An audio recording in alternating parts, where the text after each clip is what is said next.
Punaarmeel tuli sisse alguses ja kui ma käisin seal Pühavaimu koolis, ma ei tea, kas ma olin siis vist, nojah, 39. aastal, ma olin ka 12-13-aastane siis ja mul oli jäänud see, vaata, Eesti koolides ju õpetati seda Eesti iseseisvuse armastust, suurt armastust Isamaa vastu, mis on jäänud mulle praeguseni, eks ole. Suur armastus on jäänud selle Eesti, et vaata, et eks ole, see vabadussõda oli ju kõik, kus me võitsime venelasi, eks ole, ja piirid ajasime, saime oma kätte ja kõik. Ja siis me olime nii uhked kõik selle peale. Me olime ju olnud nüüd ligi 20 aastat juba peaaegu iseseisvad, eks ole. Aga me olime ikkagi niivõrd pisikene, et kui Venemaa hakkas, tema ütles, et tema tahab baasid saada. Baasid tulevad siis Paldiskisse. Noh, ja ka need baasid hakkasid tulema ja nemad võtsid siis ühesõnaga okupeerisid selle Eesti ära, eks ole. Ma arvan, et isegi mul ei olnud kodus vist Eesti lippu, tähendab üleüldse. Aga siis need koolis oli see, eks ole, koolis meid austati ju kõik Eesti hümniga ja laulsime ja Eesti lipud ja meil oli kõik see õhkkond oli niimoodi, et me olime suures vaimustuses üleüldse, et me olime Eesti Vabariik. Ja räägiti, eks ole, et vaata, mis me oleme kõik saavutanud ja kuidas me oleme edasi läinud ja see tuli niisuguse, nagu koolist tuli see Isamaa armastus, eks ole, see tuli, kõik asi oli püha, tähendab, Eesti lipp oli püha ja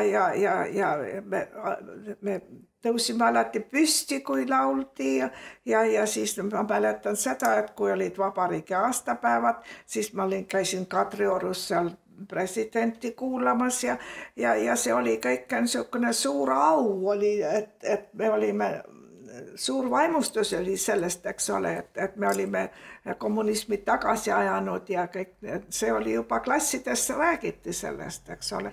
No ma olin Tallinnas koolis siis ja siin oli, me rääkisime sellest pühast, mis oli jaanuari alguses ja kuna mina olin, noh, Eesti ajal ju, tähendab, meil oli see suur armastus Isamaa vastu ja kõik ja ma olin muidugi omal ajal kodutütar olnud ja nüüd, kui see suur need okupatsiooni asjad tulid sisse, siis seal oli niisugusi asju, et eks ole, mõnes kohas võib-olla mõni ütles midagi halvasti, eks ole, kommunismi vastu või siis hakati teda üle kuulama ja nii edasi, aga siis väikseid niisugusi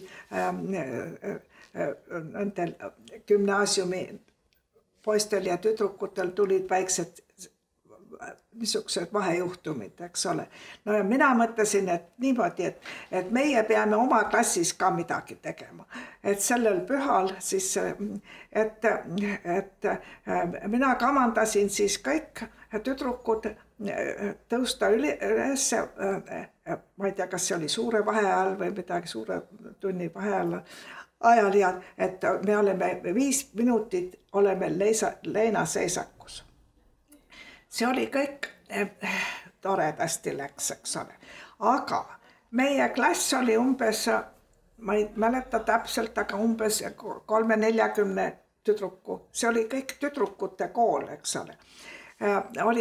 Oli see suur 30-40 õpilasi, ma arvan, ligi 40 oli meid sel ajal. Ja seal oli üks väike juudi tüdruk oli.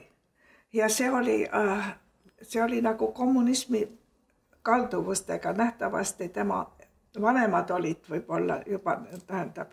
Ja tema rääkis kodus seda ja siis need vanemad andsid ülesse ja tulid kooli ja rääkisid õpetajale, et vaata, mis teie klassis on niisugune õpilane, kes teeb niisugust asja, kommunismi vastast asja teeb siin, et paneb klassi seisma 5 minutiks nüüd seda vabariiga püha pühitsema.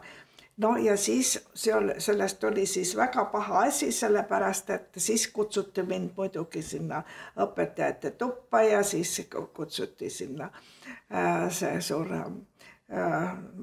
kooli juhataja juurde ja noh, kuna minu vanemad elasid maal, eks ole, siis neid ei kutsutud, aga siis see proua juures, kellega ma elasin, tema oli see õpetaja ka selles koolis, eks ole. Igatahes mulle tehti suur noomitus ja siis õnneks oli niimoodi, et siis minu vanemaid ei kutsutud mitte maalt linna, et mind noomida või midagi teha. No aga ma olin ju nii noor ka, eks nad ei saanud ju mind vangistada ega midagi, aga siis pandi mind nii-öelda musta nimekirja ja hakati valvama, et ma midagi enam ei tee.